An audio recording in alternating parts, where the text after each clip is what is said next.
delivered the inaugural Angler Lecture last week to the students in the Angler Agribusiness Entrepreneurship Program here at UNL.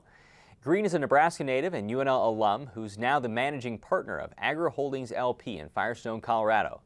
Agra Holdings is comprised of several companies, one of which manufactures cattle supplements and works in the nutrition and consulting sector of the feedlot industry.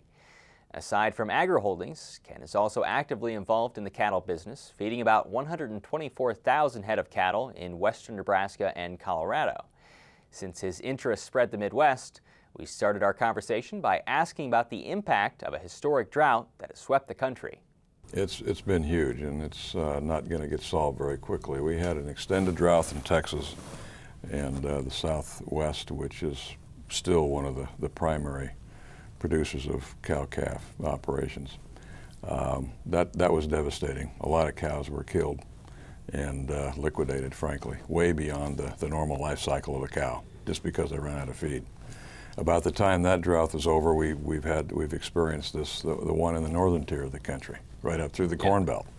So we've had some of those same issues there. So we've had a country that's already been short of feed, and it's caused some liquidation. And it's caught us at a time when our numbers were already down. Right.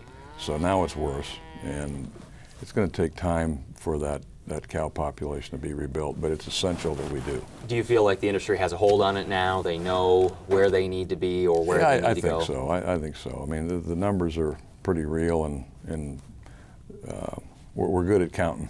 So we kind of know what the situation is. It's just a matter of the economics of making a cow. Right.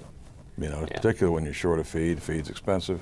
You're starting out with an expensive calf and or a female, and to make a cow, it's a commitment. It's a major commitment. Overall, agriculture's done fairly well this year. Agriculture's been on a heck of a run here for a while, really. We're not guilty of anybody worrying about us not paying taxes. Right. Believe me, we've done well. Does it worry you that perhaps the state of the overall economy could eventually spill over into agriculture? We will some, for no other reason in that we're on such a high tide here throughout the country in ag. Healthy markets need to stop and pause just for a little bit anyway.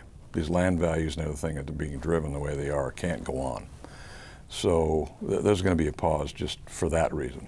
The other reason is simply that there's other parts of the world that do in fact have bigger problems than we do. And this is a world market. Things that we sell, that I produce, portions of it end up overseas. And that demand is going to be tempered some. There's no two ways about it. You're still concerned about Europe? Very. Yeah, very. Europe's a big deal.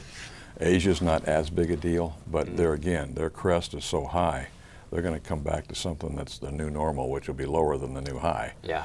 And so we'll feel that a little bit too, but that's fine. That's pretty normal.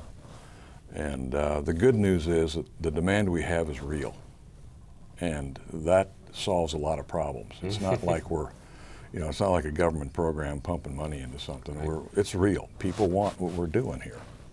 And as long as that's the case, we'll be fine. We'll have to make some adjustments, make good business decisions, but it'll be good. Your concern over land prices, is it that the commodity prices now aren't sustainable for a long range? In some cases that's true. Some of it is just what they used to call and still do irrational exuberance. I mean, it's just over the top, and it's produced by, and if a guy's got, or a gal or a family has a lower basis on their overall farm, and they're just looking at that little piece next door, and it ends up going for $13,000 an acre, so it averages out and it's okay.